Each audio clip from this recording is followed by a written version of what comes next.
So I'm super terrible with introductions. So today on the podcast, this is episode 23, I think, and we have Rebecca Young, who is a real estate investor, data scientist from Toronto, Ontario, Canada. So you're basically next door to me. So Yep. good morning, Rebecca. How you doing? Good morning. I'm good, thanks. I got my coffee, so I'm all set. Oh, I should have got a coffee. I only got water. Oh, well, that's better for you. So, Yeah. I hear you. Okay, so anyways, I just want to give everyone a quick backstory for how I kind of came across your channel and your work.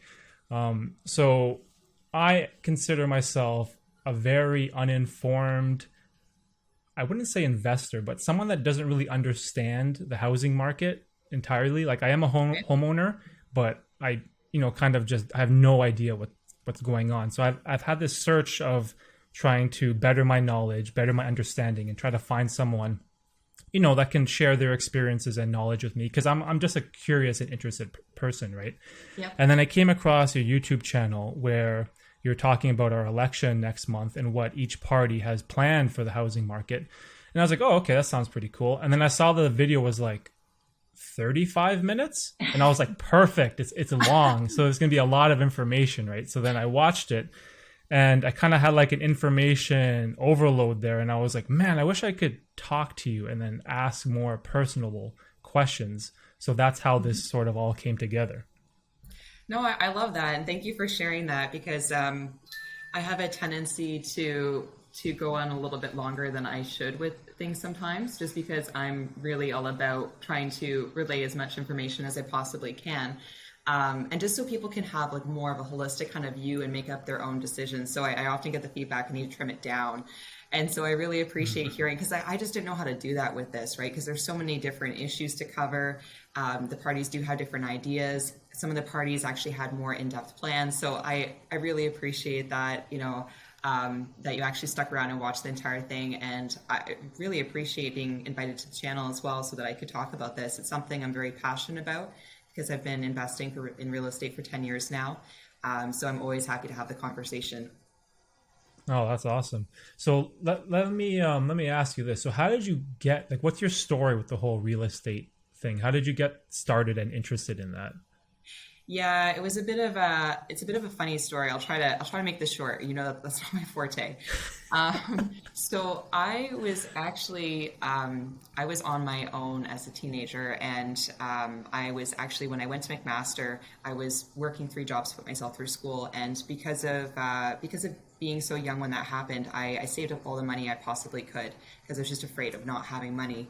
And I managed to actually save up $26,000 by my third year of university. And I'd only Wow. rented rooms and homes, or at that point, I'd actually rented a room. I had shared a two-bedroom apartment with a friend.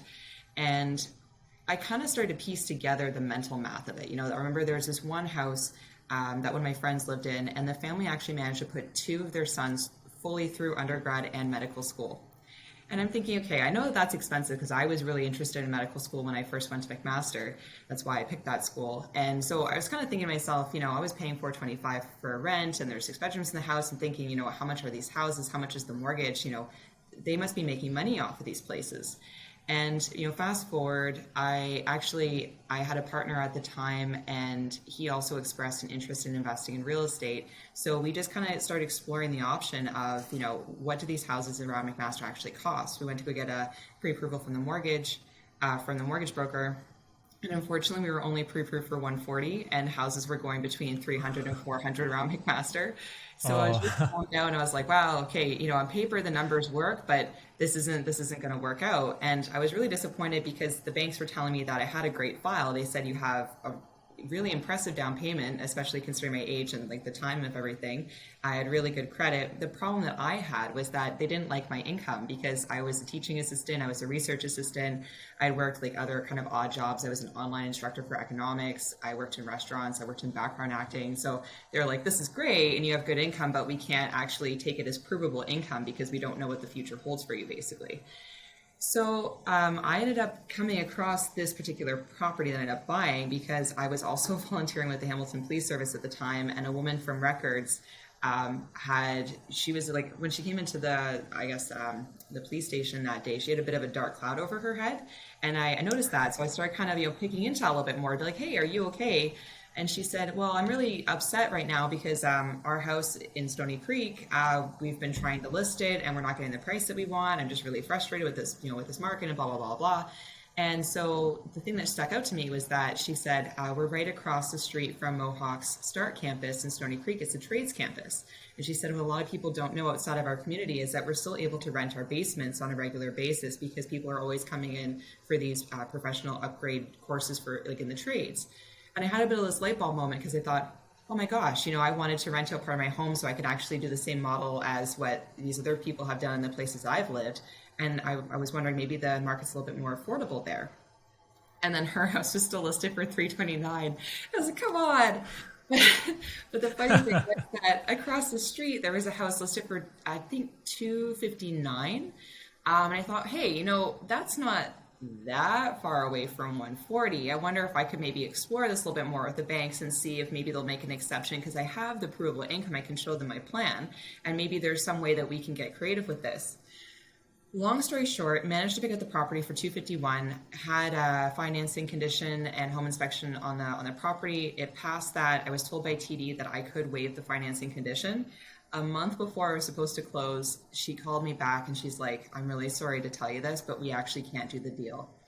And I was like, oh my God, because I was 21. My family already kind of told me that maybe I was, stretching myself thin or like trying to reach too hard to get this goal. And they didn't really understand what I was doing because they thought, well, get your career or your education done first, get a career, then you can buy a house. And I thought, well, shoot, because, I already put money in for the deposit. I didn't really know what would happen. I didn't want to lose the house. I didn't want to lose money. I thought maybe I'd get sued, so I ended up, I found a mobile mortgage broker through RBC who basically works with B lenders in partnership with RBC to figure out these creative situations. And a first and second mortgage later and a line of credit so I could top up my down payment, they allowed for me to get the property. Oh, wow. Yeah. That's crazy. Yeah. I couldn't believe it worked out. And the most kind of infuriating thing for me was that, with the lower interest rate, they told me that I couldn't do it. I didn't fit into like this perfect box, but then through creative money and B lenders and stuff and a higher interest rate, much higher mortgage costs, I was able to do it. I was like, how does this make sense? Like, of course, there's more risk associated with that, so they charge more. But at the same time, if they actually thought that I couldn't afford it, they wouldn't have done the deal, right? So I thought that was kind of crazy. And the last piece of the story is that I only had that for a year. So then a year later, I was able to fix up the property. I was able to get it rented. And then I had some more provable numbers to show them that I could afford the property. And the next year, I got the financing that I wanted.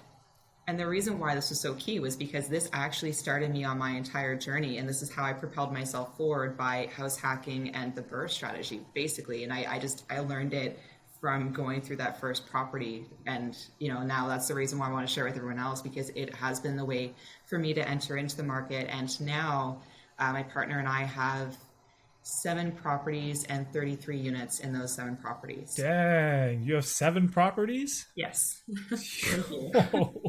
So when you say you're a real estate investor, you're really a real estate investor. Holy shit. Is this like in Toronto or all over the place? All over the place, basically. So in Stony Creek, St. Catharines, a couple in Toronto, and 3 in Sudbury. Wow. Stony Creek, Toronto, Sudbury. Yeah. That's amazing. Wait, so then are these all just homes? So that's how I started, was basically because, my background is actually in economics and finance. So when I first started, I kind of realized I stumbled onto something, because that's when the market appreciation was starting to pick up. And when I actually looked at the issues, what I saw was the biggest issue at the time was that we didn't have enough housing supply. So I thought that I could help this by taking single family homes and duplexing them. So that's how I had actually originally started. And then by 2017, my initial partner that I bought that first property with, we had 5 properties that were mostly that single family home. Actually, I think they were all that single family home model that we converted. But unfortunately, we split up. So that took about a couple of years to get all resolved. And I actually ended up meeting my partner now that same year in 2017. And basically, because of being a little bit burned from the previous situation, I wanted to make a point of dating for a year, renting together for a year, then deciding to buy. So basically, I started off in our relationship with only one because of just how we had to divide up the properties and sell some properties off from before. And then basically, Paul, my partner, and I have built another 6 buildings to our portfolio since then. And so we've actually started to move more towards, we do have still a few duplexes. We do have one condo that I actually bought with my sister to help her get into the market. But now our focus is actually on 6+ unit buildings because we like more of that multifamily kind of style. And then also, like I mentioned before, the housing supply issue, we want to focus on providing affordable housing to people in Ontario. Yeah, of course. Wow, that's amazing. So when you were in McMaster and this whole thing started, what year was this? Like what does this time frame look like? So I put in the offer on the property December 2011, and then we took possession in April 2012. Okay, so you've been in the game like 10 years then, from Yeah. 2011. Yep. Wow. Okay, because then you're saying like prices like, oh, 250. I'm like, what? Like Yeah. 250? And Like, in Stony Creek at that time, right? Because it wasn't even on the map. yeah, Stony Creek is down south. Well, for anyone that's not Canadian listening to this, I'm sorry, guys, any American listeners, but this can be all Canadian related stuff. But wow, that's impressive. So 10 years, and then you've accumulated 7 properties total. Yep. Like 7 that are investment, and then also one for yourself. Like, is that included or? Yep. And we live in a duplex ourselves. Oh, okay. So for me, I didn't get into real estate until 2015, I think. So Yep. it was still kind of moderately affordable, but Yep. like I lived such a crazy life where like I know you went to McMaster, you said, right? Where I went to Ryerson, but then Okay. I never finished. And then I went on this crazy entrepreneurial, I don't know what you want to call it, poker lifestyle for multiple of years. So I didn't Oh, never had a job. okay. Yeah, for That's eight awesome. 8 years, right? But the problem is, I was looking at buying a condo by Square One in Mississauga, like by the mall, and the banks are like, "Well, what do you do? Like, let me see your T4." And it's like I have, like crazy, Yeah. ridiculous, like work history of not having a job, and for so long. So of course they're not going to give me a mortgage or anything, right? But it wasn't until I got married, and then me and my wife, we eventually bought a townhouse, which was like, I think it was 297, but it was like a townhouse that doesn't have air conditioning. There's no like central heating. Yeah. There's like baseboard, like it's like just like junk, right? But then right after that year, well, you obviously knew this, like the real estate just started booming like Yeah. crazy. Like I guess it was early 2016 or late 2015 or something like that. And then there was just this Yep. fear that if you don't buy now, you're never going to get in, right? Yeah. And then I just remember just being completely overwhelmed by the real estate market, because this is coming from a person that has no formal education, right? And I try to be as open-minded as I can about this type of stuff, and I try to be honest with myself. And it's like, okay, I feel like we're not going to discover any more land. Toronto's not going to get any bigger, right? So probably Yeah. one of the safest things for like an uneducated person like me to put my money in is real estate, because it's probably the safest thing, because I don't know anything about stocks and all that type of stuff, right? And what this did was I eventually got to West Mississauga. Do you know where Meadowvale and Lisgar is? Yeah. Yeah, so that's where I am now. Okay. And I'm looking towards kind of northern Vaughan by Maple. I don't know if you know that area. Yep. And so, but now I'm also seeing the same problem of like prices are just going insane. Like I'm Yeah. seeing semi-detached houses go for $1 million. I'm like, $1 million for half a house is not even a full detached house. Like a semi is $1 million now, and I'm like, this is so crazy.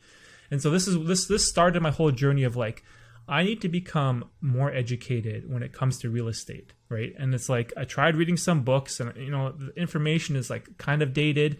I'm like, I want to talk to someone that's present, that's in the market, that knows stuff now, right? And that was when I came across your channel, and I guess we can segue into the whole liberal conservative NDP stuff.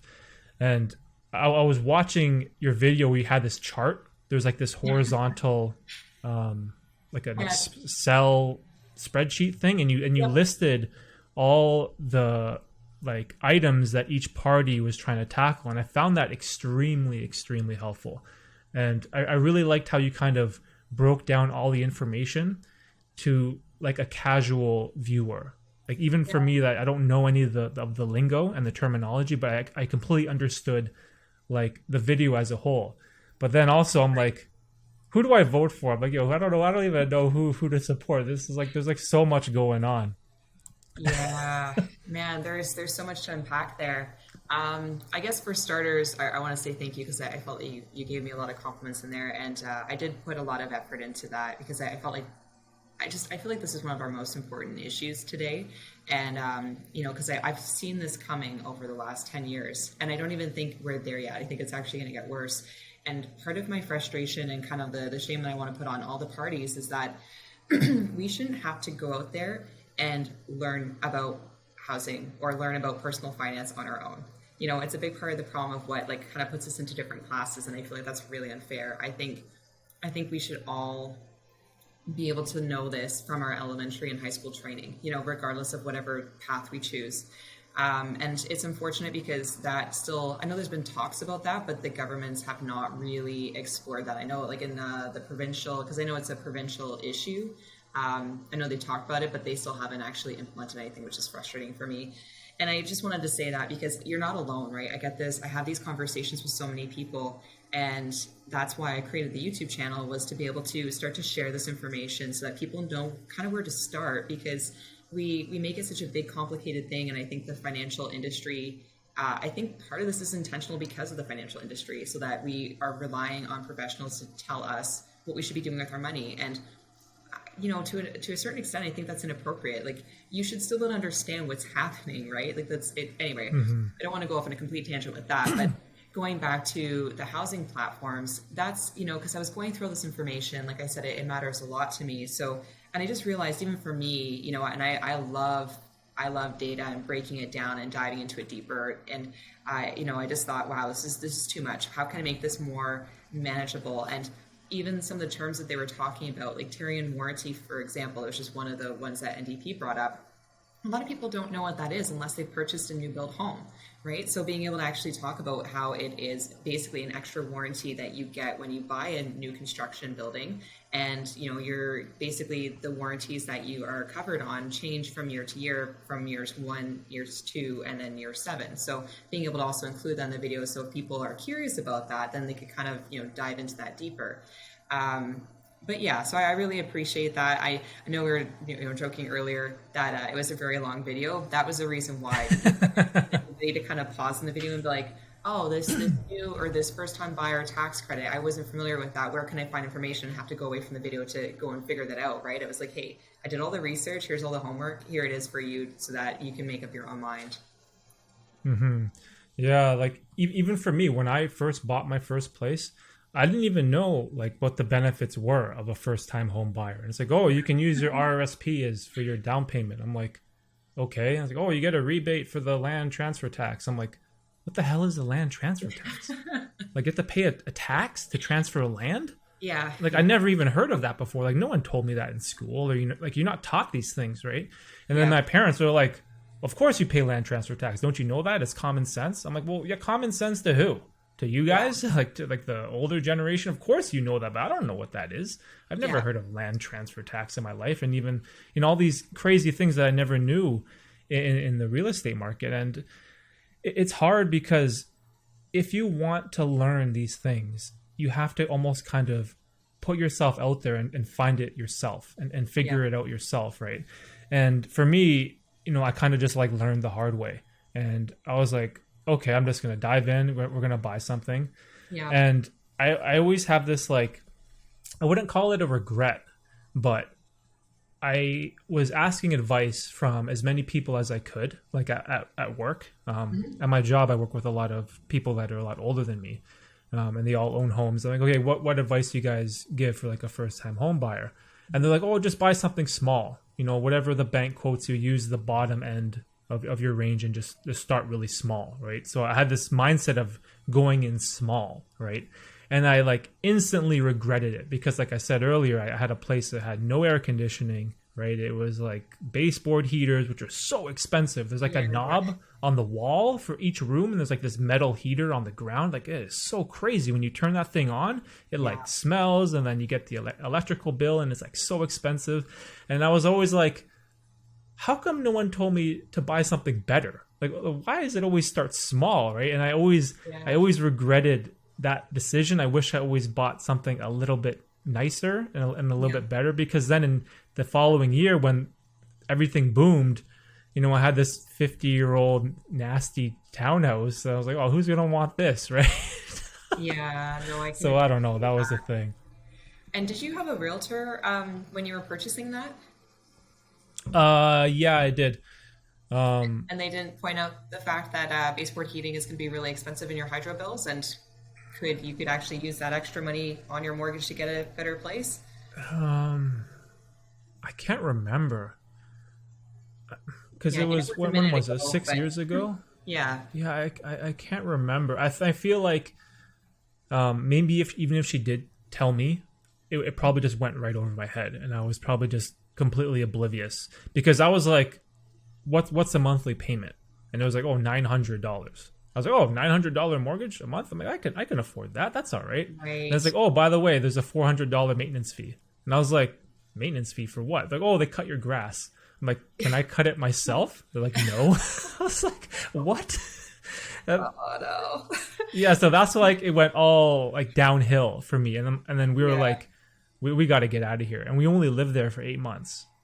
Like, it was just an 8-month. Like, we learned so fast, like just by making so many mistakes of just like messing everything up. Oh, I had a question about you'll probably know this, the first time home buyers thing. So when people say they use their RRSP, right, and you can use that as a down payment, does that mean, like, say you have like a lump sum in your bank account that normally would be the down payment? Do you take that, put it into your RRSP, and then use the RRSP for the down payment, so you get that big tax like rebate? Yeah, that's what you do. You could definitely do that. A lot of people that I work with. So I'm also, I didn't mention this earlier, but I also got my real estate license partially because of the experience that you shared with me and having that with my own agents that I worked with. So I decided just to get my license myself. Okay. Yeah, we'll save that for later in the conversation. But so basically with your RSP, I also, honestly, when I first bought my place, like my very first place in 2011, I didn't have an RSP. I didn't have a TFSA. It's crazy because I was studying economics and finance, and I actually didn't know what that truly meant, to be honest. I don't regret it because I don't think the RSP would have benefited me as much back then, because to your point, it basically brings you, if you put money into your RSP, then it allows for you to basically lower your taxable income for that year. So depending on your tax bracket, it'll change how much you actually get back in a tax benefit. So a lot of people that I had worked with had kind of consistently put money in their RSP, anticipating being able to buy their first home. Or, I think that's a great option as well, where if you have a lump sum just sitting in your savings account, put it into your RSP, and then you would be able to take it out. In terms of the timing of that, I would just refer people to their tax accountant to make sure, because there are certain times that you can take money out of those registered plans and put money in. So just be mindful of that. Like a TFSA, for example, if you do withdraw that money, you can't put it back in for the rest of the year. So just make sure that they're working with their accountant or like tax preparer to make sure that they're not going to put money in something that's going to be locked up. But yeah, that's the main premise, that I believe it's up to $35,000 now that you can withdraw from your RSP, and then you've got like 15 years to pay it back into it or something. And you're basically, the key thing there is that when you when you withdraw the $35,000, you don't get dinged on taxes for withdrawing that from your RSP, and then you've got the 15 years to be able to put it back in. So I have seen a few people. So I ended up, because I got my license, I ended up, and a lot of friends in my circles have been able to see what I've been doing for the last 10 years. A lot of people have come to me to help them buy their first properties or their first investment properties. And I think in total I've worked with, I think it's 18 or 19 people to be able to buy properties with. And I think I've only seen two people out of that group use their RSPs in their first Oh, time wow. buyers. Yeah, so I find that it's not as commonly used. Oh, I see. Wow, that's interesting. So I just assumed that like it was something that everyone did. Because for me, I had this like lump sum sitting in my like just my bank account, and that was my, like deposit. And then I had, I don't know, maybe just a couple thousand in my RSP just from throwing a couple bucks into it when I was younger. Yep. And then um, eventually someone told me like, "Oh, how come you didn't take like your $50,000 lump sum, put it into the RSP, then use that, and then you get this huge tax like rebate that Yeah. year, and then you That can is use smart. that to pay." Yeah, and I was like, "Yo, how come no one told me that I could do that?" I was like, Yeah. "What?" Right? And it was like, "Oh man, it was like it was another like painful learning experience in part of the whole real estate world." And even now, like I've been trying to keep up with this concept of this stress test that came out, Yeah. because I never had to go through the stress test yet, because I bought my house in where I am now in 2016, Mhm. and the stress test stuff came out 2018 or something, or like it came out a little bit after, right, or something like that. Yeah, I think the first one might have been 2017 because that's when they were, 2017. yeah, they were really worried after what happened in 2015 and 2016. And then they tried to cool down the market by introducing the foreign buyers tax. And then I believe the stress test as well. But yeah, I hear you. And also the thing is that I find that because even in the last couple of years, obviously we've still been buying, but I find that the mortgage brokers don't really tell you about the stress test. They kind of just tell you what you're pre-approved for. So even though you're qualifying at the higher rate, it's you don't really. I find that that world gets so complicated that we're not really privy to that information. So most of it's just, Mm. to your point, it's not out there and really open to the public. You have to go kind of digging for it to understand the differences. And it's funny because there's always news about it. I remember during COVID, especially, there's a lot because there is a lot more of a boom in the markets. Kind of, I think, because of the demand from Toronto going out to those outside markets Yes, across the yes. golden Hmm. portion of the GTA, and which is funny because they didn't talk about that because that would actually imply that there's a housing supply issue in Toronto. That's the reason why it's spilling over into the surrounding areas. But instead, they were all kind of talking about the stress test and how they want to increase the qualifying rate. And I do also find that interesting because I felt that at the time they were kind of hinting at the fact that they could raise rates. And that's the reason why they wanted to make sure that people could still afford their homes if they did that. But then if you look at what's happening with, the stimulus in the market and printing money and keeping, they basically have to keep the interest rates low. Like there's a couple different factors there. It's because they're increasing the money supply in the market, the economic model actually forces the interest rate down in that case. So if anything, they might increase it by like 0.25%, but basically we're always going to see it dipping, I think. Oh Um, wow. yeah, yeah. And then the other piece, the other piece, this is actually really big. Because of all the government debt, that same interest rate is still applied to the government debt. So the problem is that if they raise the rates, then they have to Oh, pay I more money see. on the debt, and then so therefore they print more money to be able to pay for that. And this is what's It's been a cycle. happening. That yes, this is a cycle, and this is what's been happening over the last 10 years that I've been investing, and maybe even more than that. I haven't dug into it more than that, to be honest. But so this is why when I got that first property, actually, it was more when I got the second property that I found that I actually was really interested in this. And then I started to meet fellow investors, and they were all talking about this that, hey, there's these really like fundamental issues with our market here, the housing supply, the monetary policy, and we feel more of a pinch in Toronto and the surrounding area and in Vancouver and the surrounding area because of, to your earlier point, there isn't enough land, right? Because we have bodies of water, we have the states. In Vancouver, they have mountains. Here we have the green belt. So we really feel the pinch here because it's a concentrated problem in a concentrated area. And just seeing that, I saw that, 10 years ago. And back then, I was saying this to a lot of my friends. I don't want to put pressure on them, but I said, I think you need to find a way to get into the market now because I'm genuinely afraid that you won't be able to if you don't. And a lot of them either they couldn't at the time or they felt that they weren't ready, or they weren't even sure if they wanted to own a home, and they're like, oh no, it's fine, we'll do it later. And then 10 years later, they're like, holy crap, like, that very first property that I bought in Stony Creek, I actually don't have that property anymore, but it's in that area, it's worth like 650, 700 today. Wow. That's so crazy. Down in Stony Creek. Yeah. Oh my gosh.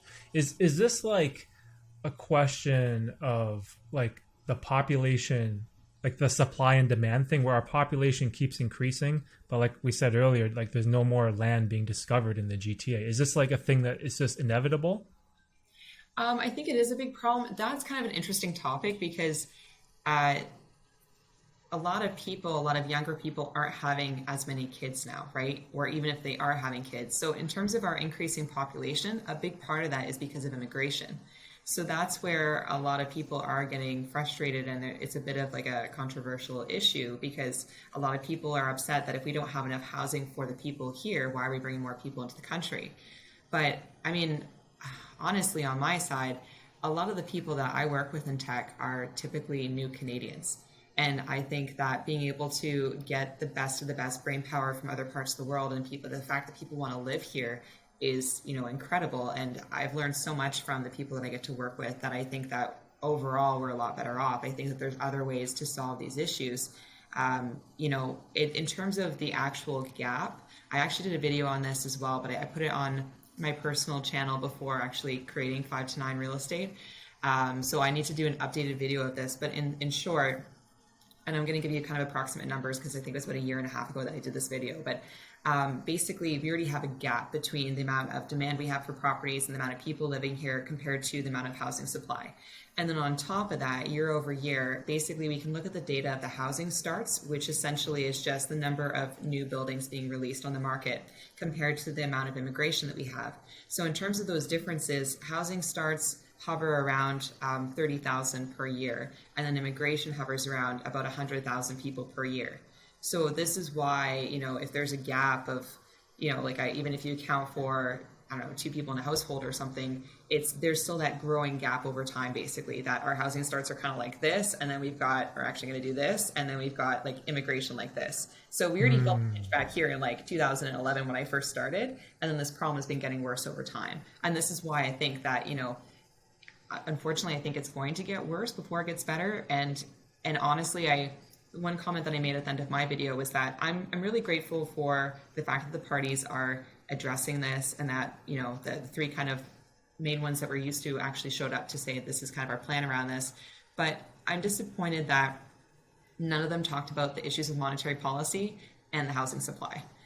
None of them actually addressed it, because I think that this is where the politics comes in, and they don't want to tackle a tricky issue. But this is something that this is happening, right? It's happening right now. It's going to get worse.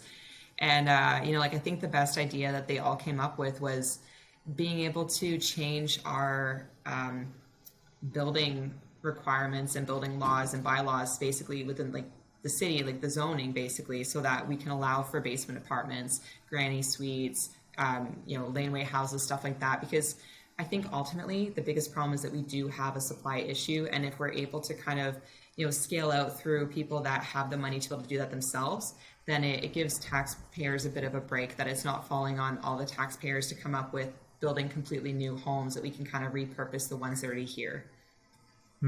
Wow. I went on That's a big crazy. tangent. I apologize. No, it's okay. No, there's a lot of good information there. The main reason why I was asking about the whole supply and demand and immigration thing is, for my day job, I'm a courier, so I work for like a big courier company like FedEx, right?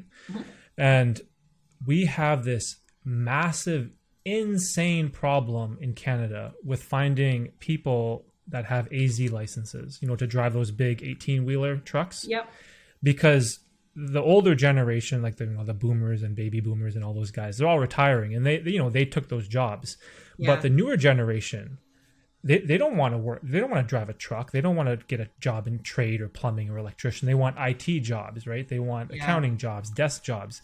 And then I see this firsthand because at my work, we had this like meeting once, and it's like, if anyone wants to get their AZ license, we'll send you to Humber College, fully paid for. We'll pay for everything, all your books, all your tuition. will like even give you like a bonus, plus you get a pay raise, because those guys, they make good money driving those Yeah. big Oh trucks. yeah. And no one goes, no one takes it. Like they ask all of us, because couriers, we drive like the normal truck, we just need your G license, but to drive the big one, you need that stupid AZ, right? Yeah. And then no one wants to do this. And this was like kind of like a big part of the population boom in Brampton, because there's a lot of like people from India, like especially like Sikh people, that they have their AZ license, right? And we need those people. Like we desperately need those people that will move freight and move packages like Yeah. around the world, because it's so important, right? And I started seeing this like the past couple years at work, and it's just like immigration is just booming in Brampton like so much, and Brampton is so close to the Pearson Airport, which is which is the central hub for all this stuff. And I was like, Canada needs immigration so bad, more than like the general population think. Because if you just think at this from like a logical perspective, right? Even like myself, I'm not that young anymore, but even for me, if I was growing up now, like what would I want to do? Well, maybe a computer programmer, do something on YouTube, do something intellectually stimulating, and something in electronics, right? And that is what everyone wants to do. But then if you think about like what are these jobs that we need? Like you need tradespeople, you need these people to do these jobs to have the economy run, right? And so I always hear people complain like, oh man, these immigrants are taking our homes, I'm like, but we need them, because you guys don't want to do any of the jobs that they're willing to do, right? But no one wants to kind of admit that. And I try to think about this with an open mind, right? Because like, okay, I was one of these people that was complaining. I was like, oh man, investors from other countries are coming here, taking our properties. Well, why are we having so many people come in when, true Canadians that were born here can't even get a home? But then I was like, I thought about this objectively, and I'm like, okay, am I willing to do one of those jobs? And I was like, no, I'm not, right? So then I was like, wow, okay, so I'm exactly part of everyone else and part of this bigger issue with this whole supply and demand thing. And this is where everything gets so convoluted and just messy, because it's like it's such a hard topic to talk about, right? Because it involves like kind of race and immigration and all this sensitive stuff, right? Yeah. And it kind of relates to the housing market as a whole too, because immigration, has a huge impact on our population. And I was just like trying to think about, okay, so what's like a good solution for all this stuff? And I can't think of anything. Yeah. Like, I can't think of nothing. I think you bring up a lot of great points, and and I appreciate that it is a sensitive topic, but I also appreciate that there are still people in the world that can just have the conversation about it, to actually address any potential issues or perceived issues, and say, okay, like how do we maybe challenge ourselves to figure out how we're thinking about it, or maybe able to problem solve together. Because I think my biggest concern over what's happening with housing, and I think it's also happening across the board with a lot of hard assets, to be honest, because the income rates are not keeping up with the rate of appreciation of hard assets, basically. And I find that it's really dividing people. And this is what is my biggest concern, because I don't know what this looks like for, excuse me, for our future. And just to say that I really value just being able to have an open conversation with you. And, I didn't even think about, what you were just saying, because it's funny, my stepdad actually used to drive truck. So I'm familiar. Okay, so Yeah, I worked with him on a car accident when he was in the States, so he wasn't able to do that job anymore. But oh no. yeah, he's okay. But yeah, that was a tough time. But and then the rest of my family is mostly blue collar jobs, or a lot of people in the trades. And it's so funny that you were saying that, because I actually used to help my dad install flooring. And so for our early properties, I was actually doing a lot of the framing and drywalling and mudding and painting and flooring, which you'd be surprised like how much that can just lift up the value of a property just because it looks prettier. I never really did like plumbing or electrical or any, like God forbid, anything structural. But the point being was that I actually really enjoyed working with my hands, to be honest. My family had farms when I was growing up. I was not afraid to get my hands dirty. I actually love that kind of, I love the work that you can see the result of what you've done after you've done it. You know what I mean? And I felt that there was almost more pressure from my family to go to school, because I was one of the first, and to go and get a desk job. And, kind of looking at my dad, he kind of hovered between both those jobs. So he fell back on contracting when times were tough in his world of IT, but he did always prefer to go into IT just because of it wears down your body, right? It wore down his knees, his lower back, and I get it. So I'm grateful that I pursued that path, but it's just kind of funny to hear this because this is another thing that I've been kind of squawking about over the last 10 years is that we need more trades. And being in real estate, I know how much these guys are paid, and I know that we're losing skilled workers, right? A lot of the guys that work with us are older, and I'm worried that they're going to retire soon. But then I worry that I don't know if our younger population has the skill to do the same work, like even masons, for example. There are very few masons. So if you are ever looking to do any stonework in the front of your house, or in your gardens, or even fixing up your entire building, for example, you're kind of competing over those resources, right? And we do need to find a way to incentivize those types of jobs again, because we do need them. And I think you bring up a really good point that I hadn't really thought of the fact that if there's open jobs like that here, because I'm in tech, so a lot of the people that I work with, but are still, I only have my undergrad in economics and finance. It's actually amazing that I got the job that I did, to be honest. I just did a lot of research when I was in school, and that's how I learned to code. But most of the people that I work with have at least 2 master's degrees or a PhD, and I work with a lot of people that have come from other parts of the world. And I'm just blown away by the fact that I get to work with these people. But the point is that I guess I have a bit of a biased view there, because I'm thinking about the fact that the country wants to open up to that kind of brain power and bring in, the best candidates basically to take on these jobs. Kind of like how in the States, if you're going to move down there, there's certain occupations and stuff that they'll allow into the country. But I think you bring up a really good point as well, that there are other people that maybe they don't have the same educational background, or, maybe they are fleeing from a horrible situation. They're refugees, being able to provide jobs to them that, frankly, if there's more supply for those jobs, then we need to fill those roles. I think that's a great point. Yeah. Yeah. It's like, it's an unfortunate topic that a lot of people don't approach with an open mind. And Yeah. I kind of made this self-realization recently, where I kind of got obsessed with this whole self-development idea. And this is a whole niche of my YouTube channel, is just trying to become a better person and become the best possible version of myself, right? And I know it sounds cliche and blah, blah, blah, but I realized that I was kind of a hypocrite, because I am working a job as a driver, as a courier, moving packages and picking up packages and all this stuff.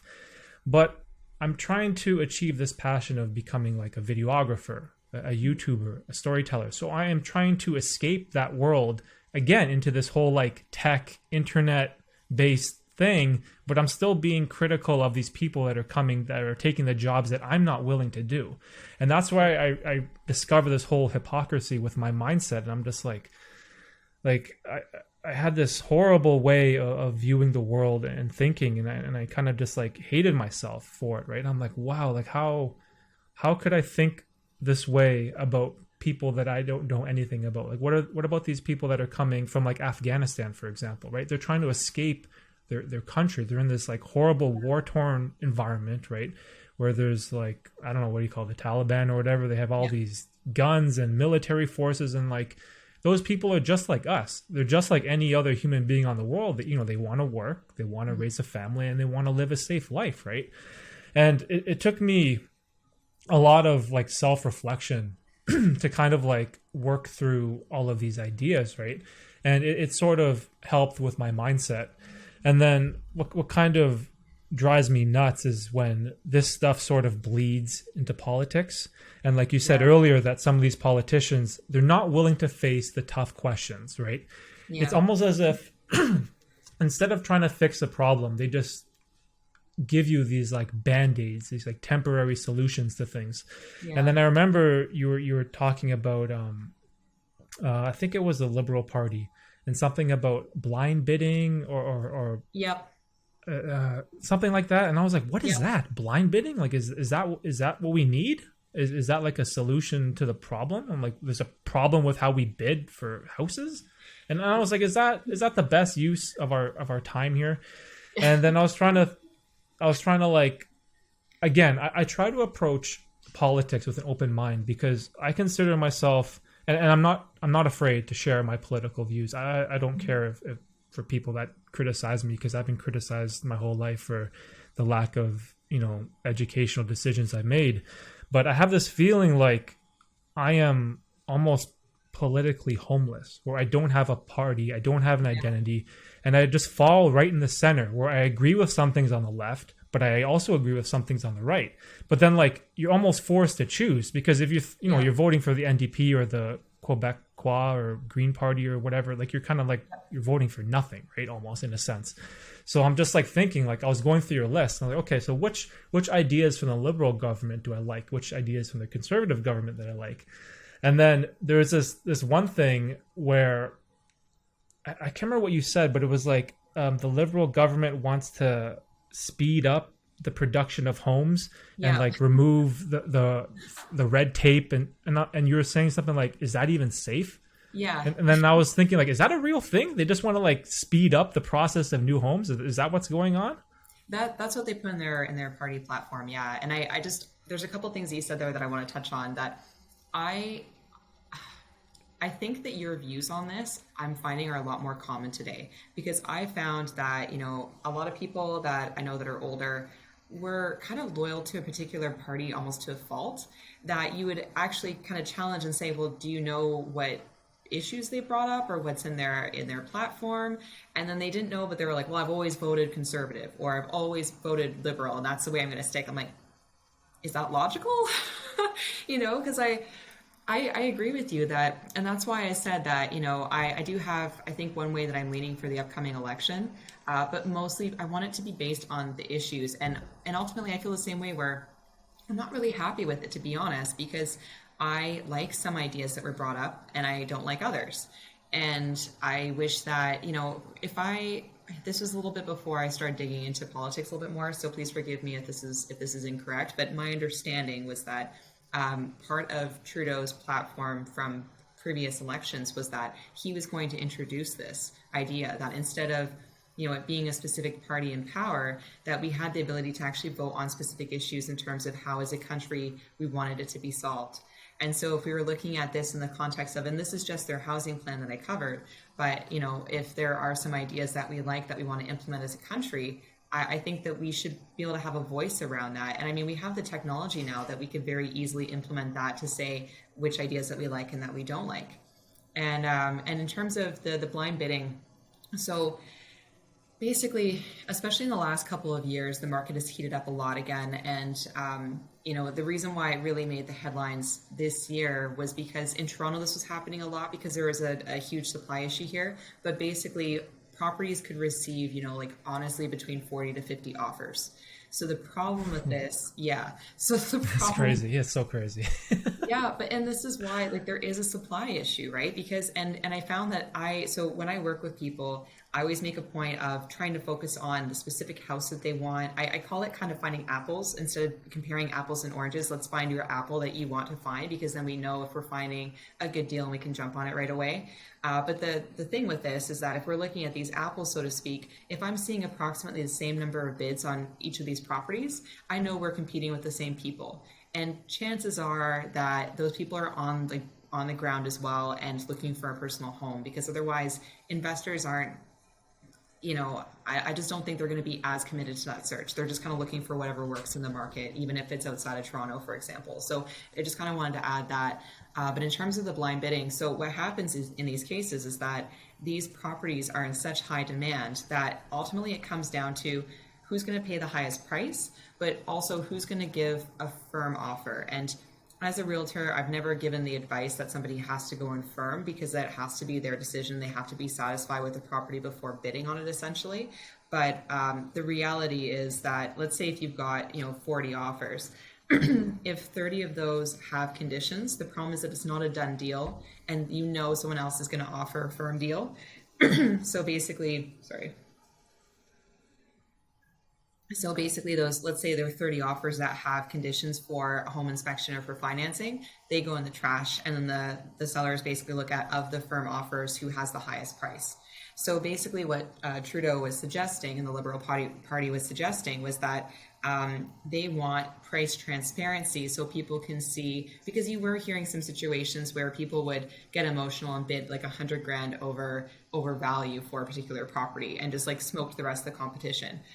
My concern, and where I was kind of challenging that, was that, I don't know if that's actually going to solve the problem, because it reminded me of a course that I did when I was in economics, and my professor, Bridget O'Shaughnessy, had actually created this experiment. And I was trying to find it for the video because I wanted to actually show the video to everybody to show how this works. But it was kind of like, in real time, we could see the demand and supply of the market. So what she did was she created, it was like we all had access to this website, and then half the class had books to sell, and then half the class had, like, they wanted to buy books.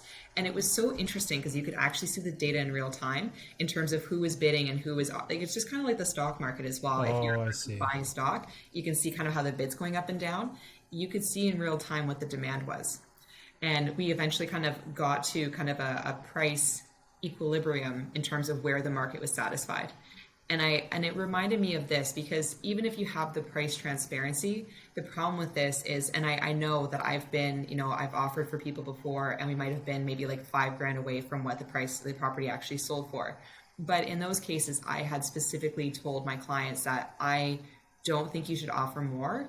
Like, if I did think that they should, and I could support that from comps in the area, fine. But the problem is that if you don't have a financing condition, it's so important to make sure you're paying the value of the property, because if you don't, the bank's not going to give you more money for your mistake, right? It's going to come out of your pocket, and you have to pay the difference, and then the difference of the 20% as well. So it's a huge shock to people. And so if it was only like the extra 5 grand, I would say to my client, listen, it's not worth it. We're not going to risk it because it's not the value of the property. We need to walk away. I'm looking out for the best interest of that buyer, right? Versus if they saw that, well, I'm only 5 grand away and the property's worth, like, let's say 900,000, they're going to be like, well, what's an extra 5 grand on, like, this purchase, right? And I really do believe that you're going to start to see people paying even more for these properties. And I wanted to bring up the fact that my background's in economics, because I recognize I do have my license. I am technically a realtor, and I'm seeing a lot of realtors kind of siding with this idea, but I don't want that bias to come through, because I have seen this in other areas as well. So I think ultimately what it comes down to is the housing supply issue, and that's why I made the comment on the video that if they are voted back, I really hope that they do more research into that particular piece of it, because I don't think that's actually going to help the market. And, if I may, you made a comment about it's very unclear to you in terms of which party you want to vote for. The thing that I wanted to say about the Liberals in particular is that they were delayed in actually releasing a housing plan. I felt that they rushed it a bit because they were behind the NDP and the Conservatives. I felt like in a lot of cases they were trying to one-up the Conservatives in their plan. And to be honest, my fear is that a lot of what they were saying makes me feel like they're very out of touch with the housing issues. So I'm just concerned from that perspective that, I can't speak to other parts of their platform, but I'm hoping that if they are voted back into power, that they do some more research in the industry, because it was all kind of like, oh, we're going to blame, foreign investment, and we're going to blame the realtors. And I'm like, you're kind of demonstrating that you don't understand how this process works. You know what I mean? So I had a lot of concerns when I was reading through it, and I was really trying not to show that in the video, because like I said, I really just want it to be, hey, here's everything that's been positioned to the market. I want people to make up their own minds, but I hear you, because that was ultimately my thing as well. Even for the NDPs, I loved a lot of their plans, to be honest, and I felt that they touched on areas that the other parties are kind of leaving behind. Renters, for example, they were actually talking about how to cool that market and how to, maybe we actually impose rent controls. And I personally, I don't mind that, right? I find that, that's kind of a tricky thing, because investors do need to make money on a property in order to purchase it, because it, like, even if you have a couple $100 a monthly cash flow on a property, from owning homes that there's always some kind of repairs and maintenance that come up, and Yep. you have to be able to pay for that, right? And typically that comes out of the cash flow. And a lot of us starting off, I mean, my biggest investors are the banks, right? I have like tons of mortgages on these properties. That's how I've been able to do this. So it's not like I'm not raking in all this money to be able to, pay for people to live, basically. But I still think that it needs to be fair. If you have a situation where someone's had a house since like 1990 and they're trying to keep up with market rates, or they're trying to exploit the market and go beyond market rates, or kick people out because they want to fix up a property to do that, like, no, that's not human, right? Like, I feel like that's, and I personally, the way that I run my business is that I see my tenants as my customers, and I ultimately want them to be happy in their, like, I see them as their homes, you know what I mean? And I've had a lot of success with this model, because then I have people that are happy. It's consistent rent. They're maintaining the properties. There's a lot of really good stuff that comes out of this. So when I see other people taking advantage of the system, it does really bother me. But the point I'm trying to make ultimately about the NDP is that they are thinking about everybody. They even had something to address homelessness.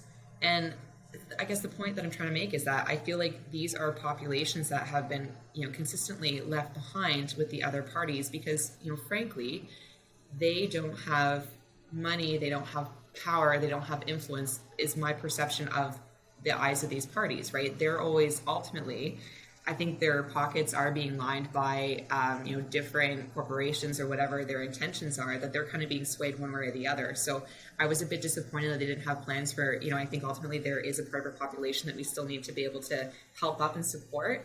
I think that there are still basic human rights that people deserve. And, it's kind of sad, because ultimately it does come down to typically the conservatives or the liberals. And, I get addressed in their plans, basically. So that's one piece of, and I think that a lot of us today, what I seem to see as like kind of the typical millennial is that a lot of us are fiscally conservative. We want to understand where the money's coming from to be able to pay for the social programs that we have. But at the end of the day, we're socially liberal as Canadians. Like, we care about people. We don't want to see people being left behind. We don't want to read in the news how, another winter has passed and homeless people suffering from homelessness have passed away in bus stops because they were only wearing a t-shirt. But the point being is that I think a lot of us want to take care of our fellow Canadians, but we just need to see the plan forward. And I wish that there's just more transparency across the board that, hey, this is how much this is going to cost. This is the good that it's going to do. This is kind of our plan on how to solve everything. And that's, the NDP actually covered that. The Conservatives and Liberals didn't, because again, it's a difficult issue, right? Because whatever they say, they're going to tick off one side, right? So I don't know. I did have an idea about where we could come up with that money, and if it's okay, I'll share it again here. But I'd be curious to see what actually happens in the future, because a lot of the hard assets have appreciated so much. There's a lot of wealth in especially the boomer generation, and especially in the homes that they own. And everyone talks about this great wealth transfer in the future. And I really think a lot of them have talked about how they're not going to, put any capital gains on those properties. But I wouldn't be surprised if whatever party in the future does implement that, because otherwise I don't see how else we're going to make a dent in the debt that we have, right? That especially if you keep taxing income, and because of the issues with monetary policy, and then the income rates are going to keep staying flat, people are just going to feel more and more of a pinch, and then people are going to keep dropping from the middle class to the lower class. And meanwhile, if we have, a ton of money locked up in those assets, I think that that's something that we'll all feel the least if we tap into that to fix some of these social problems. And then I think we'll all together enjoy a better world, because people will all be safe and healthy, which is ultimately the reason why people want to live in Canada, right? Yeah, of course. And like, I remember in when your videos, you were talking about like the hard assets are increasing at like an exponential rate, and it's just like going up like crazy. Yeah. But then everyone's income is like increasing at a fixed rate. It's much more flat and linear, right? Yeah. And I know you were talking about like this whole wealth transfer stuff, and I had an interesting like anecdotal story here. Is that my grandpa, who recently passed away, he bought a house in Toronto like 50 years ago or something for like $30,000, like a detached, you know what I mean? It's just, and it was just like sitting there, right? and we had to go through this whole probate thing of transfer of assets to family members and kin and all that stuff, right? And then when it came to like selling this old home that's just been sitting there, it was just crazy, like bids, like multiple offers, no conditions, people just like going in way over asking, like it was just insanity, right? Yeah. And I was just like, man, that's so wild. And another reason, like kind of going back to the whole political thing, was I tend to focus in on a lot of the liberal topics and ideas, not only just because Trudeau and the liberal government is in power now, but like 90% of my friends and family are liberal, and these are all people that I will always love. I always respect their decision. I will always love them no matter what, right?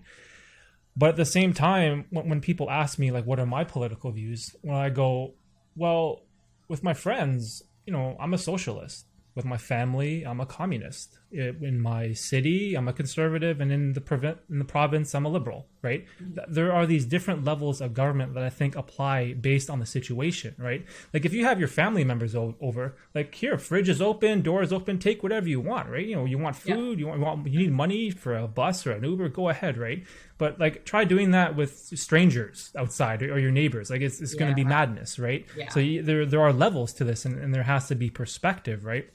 And so I know that, unfortunately, I don't know many people who are conservative or are NDP, because I'm trying to find like information from them. But I noticed this like horrible team mentality where, like you said earlier, I've always voted liberal, so I'm a liberal.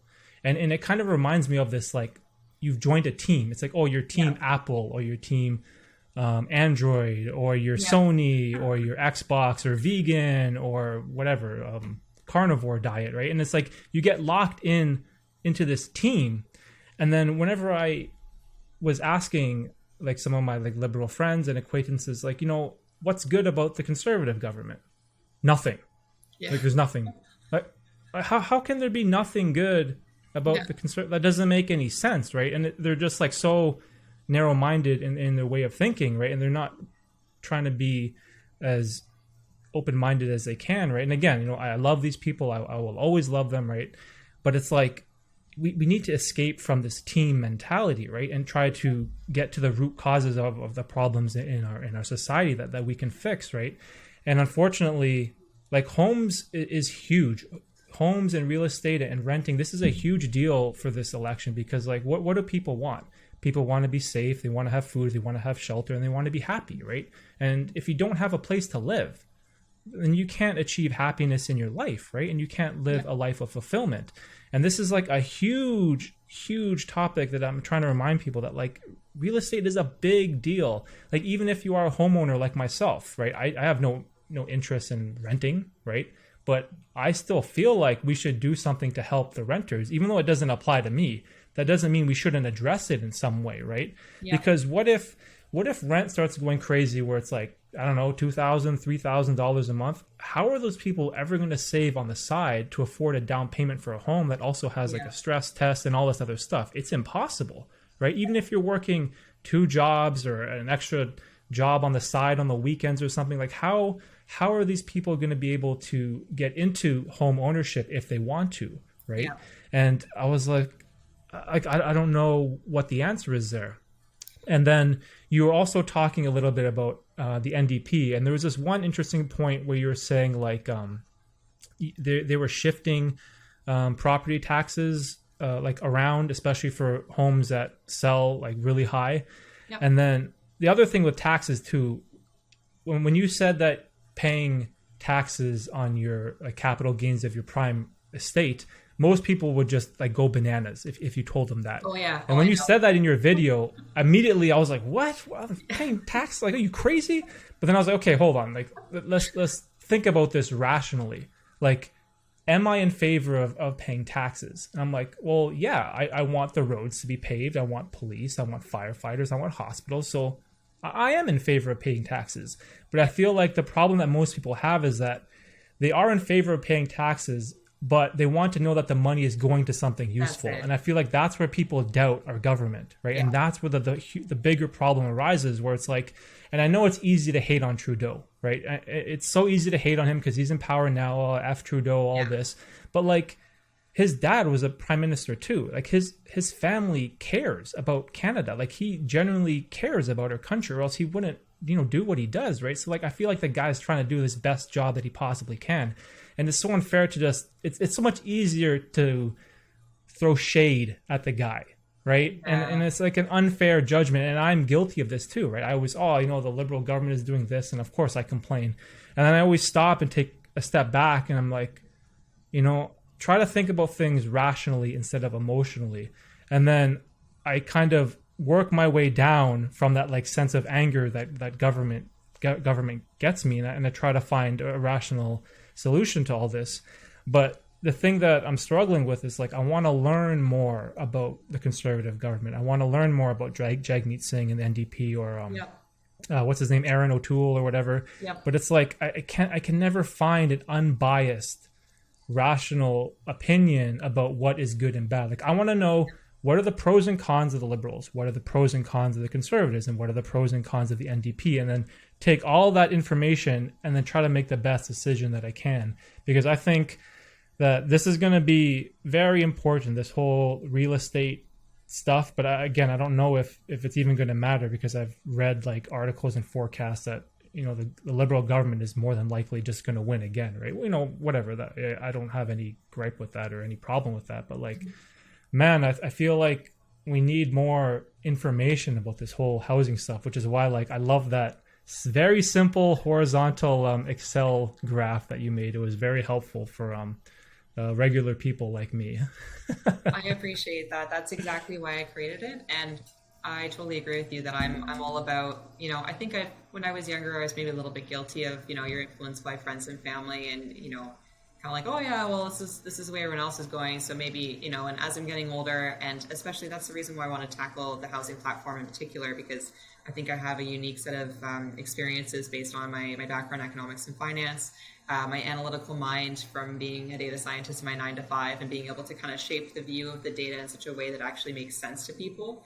And then, obviously just being so involved with real estate, I had a lot of thoughts in terms of what could actually be feasible and what's going to cost a lot of money, and how all this stuff is going to work basically. So honestly, I think so far that's actually one of my most kind of valuable videos to myself that I've created so far. And the fact that it's, had the views that it has, and that I've had the feedback that I've had, means a lot, because when you put, kind of your heart into something and you really want to help other people, and it's well received, it's a really nice feeling. And that's not to say, and I also said in the video that I'm not a perfect person by any means. I'm happy to be challenged. I'm a lot like you, where it's of course I think we all have emotional responses at first, but I think being able to, I would rather have the open conversation that,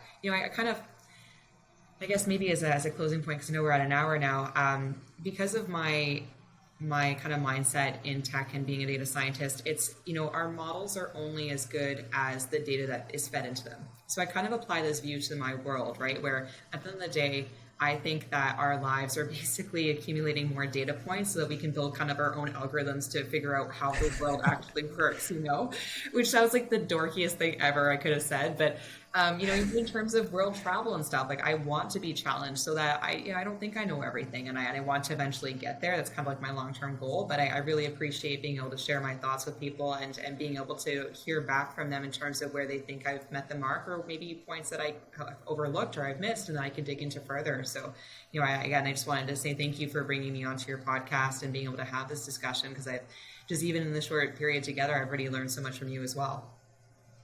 Yeah, no, it was great. It was great talking to you, because it's always like just having like open conversations in this like longer form medium. It's so beneficial for anyone that's listening, or anyone out there that wants to learn more. Because the problem with like TV and and all that stuff, you have these small snippets, and then when you have the political debates, dudes are just bashing each other and talking over each other. Like, you can't just have like a civil, long form, calm, rational, Yeah. conversation where we can agree and disagree on things, and just bring up topics without the fear of being wrong or without the fear of backlash, right? And that's one thing that I'm never going to be afraid of. I'm never going to be afraid of criticism. If people think that I'm wrong, then that's fine. I honor your opinion as well. I don't, if even if I disagree with it, I'm still cool. Everything is good. I'm still happy, but it's like I just wish there was more ways I could, or people, especially in Canada, could kind of learn more about this kind of stuff and how important like the real estate market is, even if you aren't a homeowner or even if you aren't a renter. Like, you need to learn about this whole thing as a whole, because our community is very important, right? Where people live is extremely important. And you can kind of just look to some of the places in the US that are having extreme homeless issues and extreme poverty. Like, if that ever happened, like in Toronto or like Mississauga, where you have that Skid Row place, in California, with all those tents and just homeless people everywhere, like, Yeah. that would make me so sad. Like, if Yeah. Canadians just couldn't afford to live anywhere, they didn't have anywhere to live. And I feel like it's more than ever of a time to vote and voice your opinion and try to improve or something, right? Yeah, no, I love that, and ultimately, that's my goal and kind of my promise to you and to your podcast, is that that's my goal. That I'm going to keep building up the YouTube channel, just so regardless of where people are in their lives, that they can start to make more sense of the real estate market and just personal finance in general, so that if they can learn a little nugget that's going to help them in the future, then that's fantastic. And I hope to create that space, that's this space where people can go to get that information. Well, perfect. Thanks, Rebecca. That was awesome. Awesome chat. Let's tell the people where they can find your work, your channel, your website, all that good stuff. Sure. Yeah. Thank you. Basically, if you search for 529, so 5TO9 real estate on YouTube, you can find the channel there. I'm also at 529.ca and on Instagram 529.ca and on Facebook at 529 Real Estate as well. So lots of different ways for people to be able to reach out and see what we're all about. And honestly, I'm always happy to, if anybody wants to, direct message and just let me know what they like about the channel, what they think could be different, or just ideas for future topics. I'm always really open to that as well, just so that the information I'm sharing is valuable for people. All right, perfect. Well, thanks again, Rebecca, for doing the pod, and everyone else listening. Go out and vote. All right, guys. See ya.